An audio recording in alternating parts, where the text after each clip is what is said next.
Today I wanted to show off 5 pros and 5 cons that the OnePlus 3 has, so let's jump right into it. Let's start it off with what the OnePlus 3 does best. 1. The performance. I love how fluid this device feels. When you put a 1080p display with a Snapdragon 820 chip and an Adreno 530 GPU, the device flies. And that's exactly what the OnePlus 3 has. It's one of the smoothest devices I've ever played with. Every game, task, and app was handled like a boss, and when I happened to switch over to another device, not all, but some devices didn't even seem as fluent, so I definitely saw the difference in performance. 2. The fingerprint scanner. The fingerprint sensor is also a great benefit. I love how it's on the front and it's not a pushable button, making it super fast to unlock my device, even while the screen is off and on a flat surface. I have experienced a few misreads, but that's rare, and the fact that it also acts as your home button is a plus. You can't go wrong with this sensor. 3. Software. I've always liked stock Android, and not because I'm a fanboy, which I'm not. The interface is just clean, gorgeous, and you can't go wrong with these sexy animations. With Oxygen OS being built around Marshmallow, this ROM is sort of like a light add-on. There's no bloatware, skins, or any unnecessary UI changes, but there are still some new features that I find useful. These include the quick settings customization option, a dark mode for easier night viewing, and some cool gesture controls to open the camera or toggle the flashlight. So I honestly find the interface to be great. 4. Design.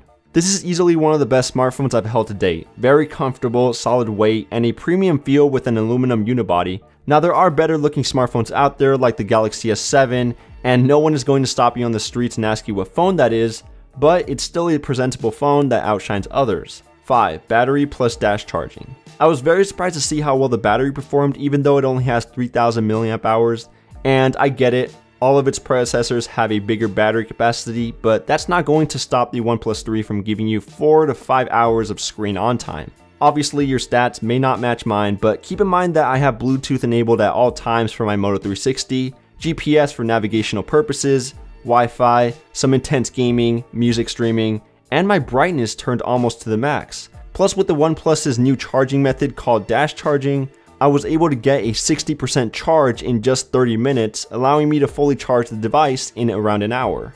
In general, I'd say the battery life is pretty solid, and with dash charge being the charging method, you won't have a problem using the OnePlus 3 the entire day. Before I move on with the cons, definitely check out and download the Amazon App Store by visiting amazon.com/underground. You can use Amazon coins to buy apps, games, and in-app items, which can save you up to 25%. Let's say you're playing Vainglory and you want to buy 600 ice. You can purchase this item with 499 Amazon coins, allowing you to save 24 cents. To buy coins, just go to the hamburger menu and choose Amazon coins. Check out the links in the description to find out more. Now back to the video. Switching over to the flaws, and please keep in mind that some of these are a bit nitpicky, so they are undesirable features, but nothing that will make you believe that the OnePlus 3 is a horrible device. Let's start with the buttons. On the front you have Recent, the fingerprint scanner, and a return button.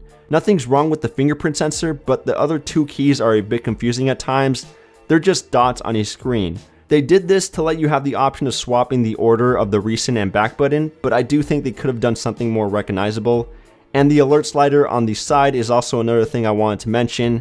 Don't get me wrong, it's a nice addition to the device, but I still wish I could reverse the order in the settings to make going down the silent switch, but that's not a big deal.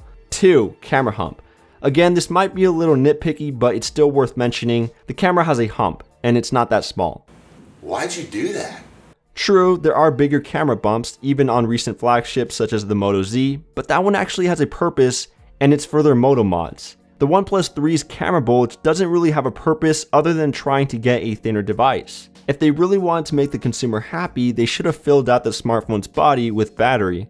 3. Speaker. The last speaker is not very well thought out. You could say it gets decently loud, but when compared to dual front-facing speakers such as the ones on the Nexus 6P, the OnePlus 3 does get very distorted. Plus, it's easy to block, it's towards the bottom, and it's not a good time. But if you're someone who likes to use headphones or doesn't really blast music, then this won't be a huge issue.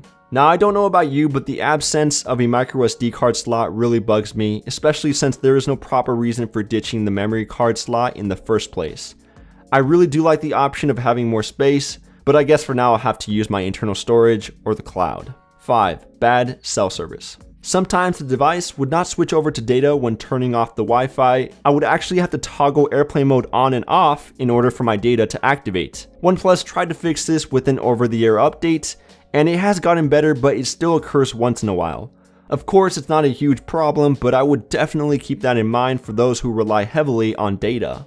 So that's it for this video. Thank you so much for watching. If you enjoyed it, make sure to go ham on that like button. Check out AndroidPolice.com for your latest and greatest news on Android. Definitely let me know in the comments what you think about the OnePlus 3 or even about your own device. We do read all of your comments. And with that, I will catch you guys in the next one.